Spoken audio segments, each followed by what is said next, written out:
It gets better and better. Team GB are now celebrating 11 gold medals in all, and they've rocketed up the medals table into third place. Also tonight, mid-air tragedy. 5 die as 2 aircraft crash in mid-air. Flood alert, people have to be rescued from their homes in Northern Ireland. And they're off, a 4-goal thriller for Chelsea on the opening weekend of the Premier League season.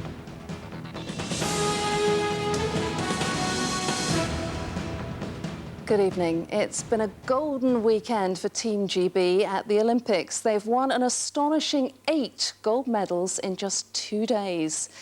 First up today, the women's sailing team landed a gold.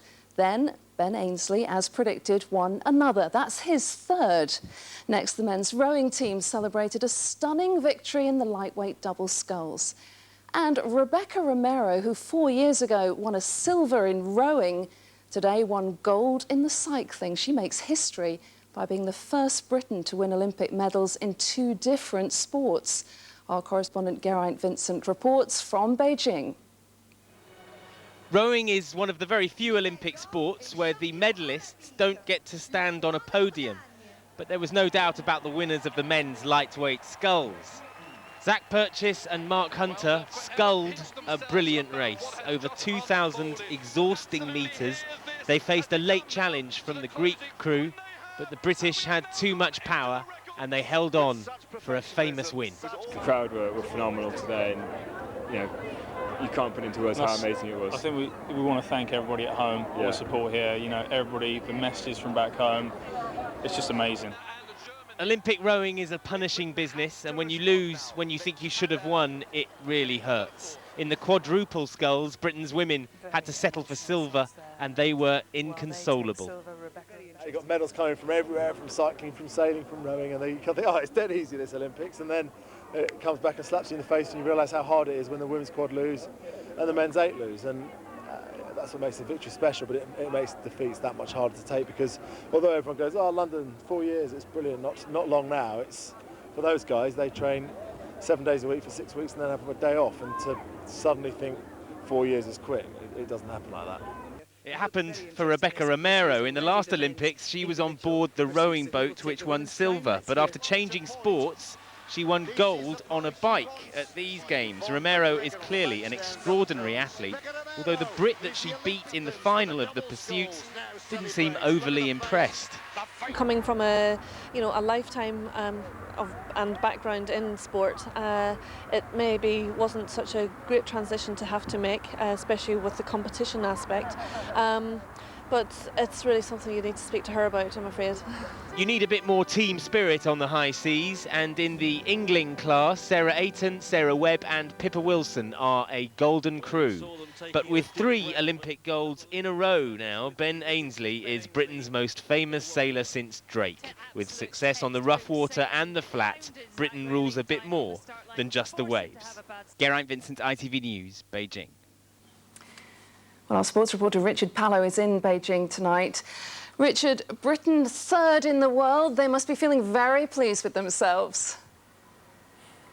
Yeah, indeed they will be. Sydney was Britain's best post-war performance, but this squad have already matched it. And there are still 7 days to go.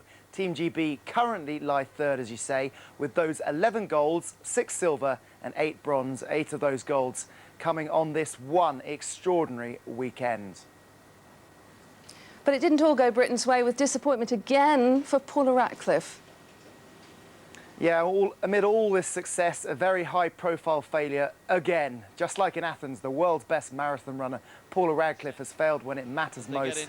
She wasn't fit, she limped home in 23rd place.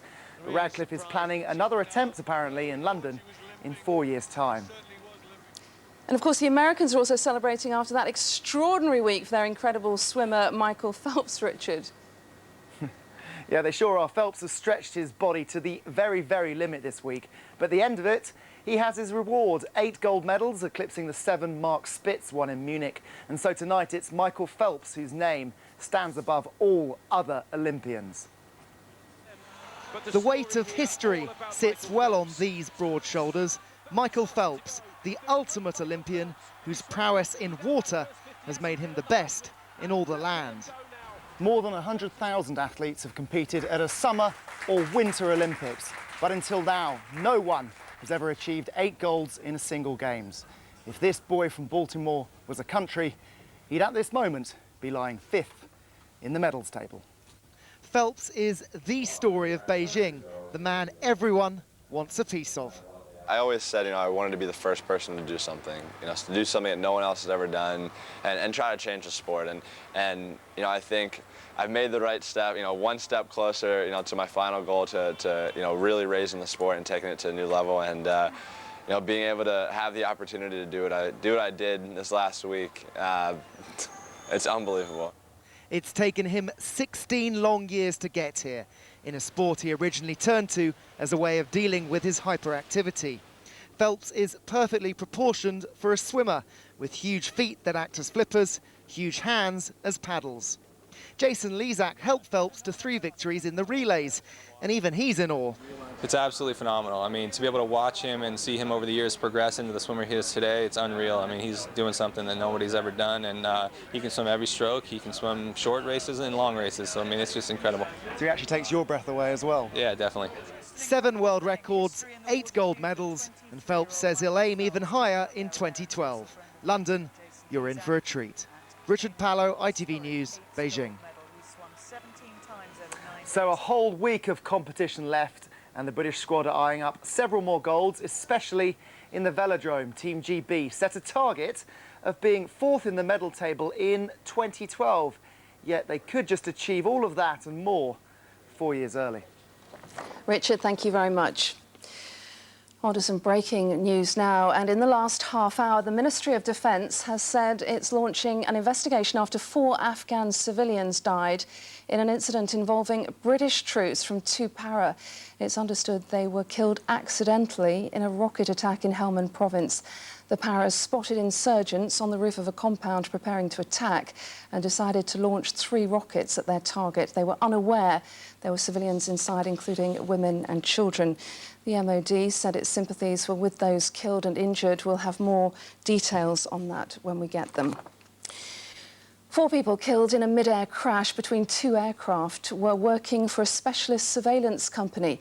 Reconnaissance Ventures Ltd said the employees were on a twin-engine Cessna, which crashed into a smaller plane just before coming into land at Coventry Airport. 1 person in that plane also died. Harry Smith reports. With the wreckage scattered over a large area of Warwickshire countryside, the emergency services had to launch a massive search and rescue operation. But by the time they found the crash sites, it was clear there were no survivors. The larger of the 2 planes crashed into dense woodland, and paramedics had to be guided in by a police helicopter. All they were able to do was pronounce the 4 occupants dead at the scene.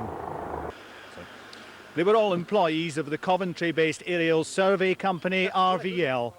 They'd been on a routine flight in a twin-engine Cessna and were just a minute from landing at Coventry Airport when the crash happened. The pilot had been cleared for landing and was talking to the control tower at the time. The second plane, a single-seater microlight, crashed in a field about a mile from the first plane, leaving debris littering a nearby road. Both of those aircraft have come down in the fields behind me, and we believe that we have 5 fatalities in relation to that accident this morning. Among the fire engines which raced to the scene were 2 from the airport, which had to be closed for most of the day. Air accident investigators are now at both sites. The wreckage will eventually be moved for closer examination. But for the time being, it remains a mystery why 2 planes should collide in clear skies in broad daylight with good visibility and mild weather. Harry Smith, ITV News, Warwickshire. Russia says it'll start pulling troops out of Georgia at lunchtime tomorrow. President Dmitry Medvedev announced the move in a phone call to the French President Nicolas Sarkozy. After a day of conflicting reports from the Kremlin and the military on the ground about troop movements, the US Secretary of State Condoleezza Rice once again urged Russia to honour its pledge to leave Georgian territory. Our correspondent Neil Connery sent this report from Georgia. We're heading into Gori, in the heart of Georgia, but under Russian control. It is a town still enveloped by fear. There's destruction everywhere, this man tells me. The women say it's been a terrifying ordeal. With no food and no medicines, they say they've struggled to survive. The first Red Cross convoy carrying aid has arrived in Gori, bringing some relief. There's certainly a need from a humanitarian perspective. We're trying to stabilize it. It is not absolutely critical in Gori, but the surrounding villages perhaps are in worse condition, and hopefully we'll be able to get some of this aid supplies through Gori and other channels into those areas. Even though a ceasefire agreement has now been signed here on the deserted streets of Gori, it feels as though little has changed. It's still very tense here and still uncertain exactly what will happen next. For now, Russian forces still rule supreme in this part of the country, but the Kremlin has indicated that a troop withdrawal from Georgia could finally begin on Monday. But many here remain sceptical about Moscow's intentions. After talks with the German Chancellor Angela Merkel, Georgia's President Mikhail Saakashvili made clear his anger and frustration over Russia's actions. Every time big neighbor, big Russia attacks some neighbor, they always blame the neighbors. Give me one time in history when Russia said that their attack was unprovoked. After all the diplomacy, meetings and agreements, all eyes are now on these Russian forces to see if they'll withdraw, as promised, from Georgia. Neil Connery, ITV News, Gori. In other news, Iran has launched a rocket carrying a dummy satellite into space. They want a satellite in orbit to gather atmospheric data. Iranian state television earlier wrongly reported that a real domestically made satellite had gone into space. Robert Mugabe's ruling ZANU-PF parties failed to reach a power-sharing deal with the main opposition party, Movement for Democratic Change. A summit of South African leaders in Johannesburg said talks should continue, but called for a speedy conclusion. And Barack Obama and John McCain have appeared together at a church in California to target religious voters just weeks before they're confirmed as candidates in the US presidential election. They discussed marriage and abortion. Emergency services in Northern Ireland are bracing themselves for more rain tonight after severe flooding in the province. People had to be rescued from their homes, roads were closed and bridges were swept away. Simon Newton has the story. It's the worst flooding in Northern Ireland for decades. Across the province, roads turned to rivers after a day of torrential downpours, with hundreds of homes left swamped by filthy floodwater. Everybody was working hard, but we just didn't get the sandbags in time. And it came right through into all the rooms, into the sitting room, dining room, everywhere. There you can see all the devastation. In Belfast, the newly built Broadway underpass filled to the brim, paralysing the city's West Link, the busiest road in Northern Ireland. Today, the job of pumping it out began. There is probably about 20 million gallons in the underpass, or 100 million litres. And we have all the resources that we have to try and get that out of there. 7 centimetres of rain fell on parts of Northern Ireland yesterday in just 12 hours, stretching emergency services to the limit. In the Irish Republic, a train carrying 300 passengers partially derailed after heavy rains caused a landslide on the line between Dublin and Cork. Today, as the clear-up continued, came some good news, with forecasters predicting an improvement in the weather in the coming days. Simon Newton, ITV News. In football, Chelsea got off to a flying start in the Premier League today. They thrashed Portsmouth 4-0, while the champions Manchester United were held to a draw by Newcastle. Elsewhere, Aston Villa beat Manchester City 4-2. Matthias Kurth watched the action. New Chelsea manager Luis Felipe Scolari has promised Brazilian flair and a new attacking intent at Stamford Bridge. It's an entertaining brand of football that Mr. Abramovich craves. And Roman's legion of superstars delivered exactly that against Portsmouth. Joe Cole set the ball rolling. And by half-time, the game was already over. A penalty gave Frank Lampard the chance to repay some of his new £33 million contract. But new signing Deco stole the show with a man-of-the-match display and this debut goal. That should keep him smiling for at least a week. Winning with style is also expected at Manchester United. they like to remind the players there. But with Cristiano Ronaldo on the sidelines, it'll have to come from somewhere else. Obafemi Martins rose high to give Newcastle the lead, though he could just as easily be winning gymnastics gold in Beijing.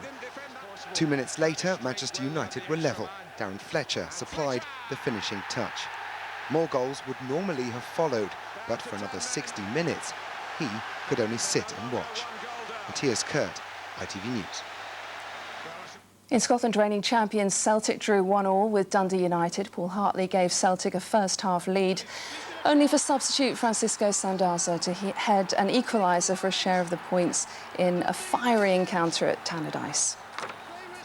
A reminder of our top story this evening, and it's the golden weekend for Britain's Olympians in Beijing.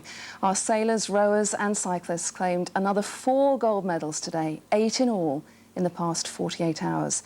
And there's still a week of competition left with the promise of yet more gold to come in Beijing. That's it for now from the Weekend team. A very good night to you. Bye-bye.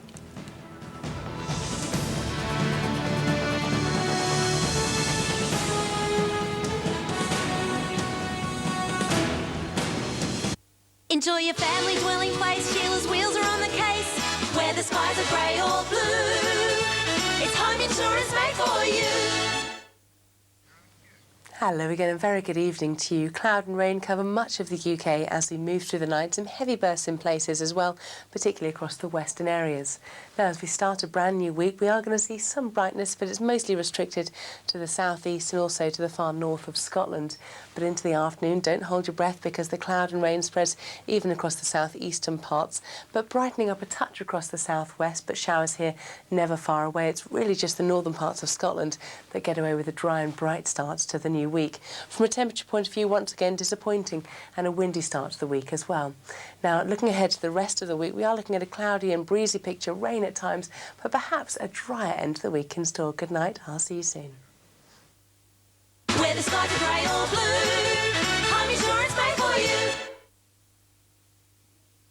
Is this a body designed to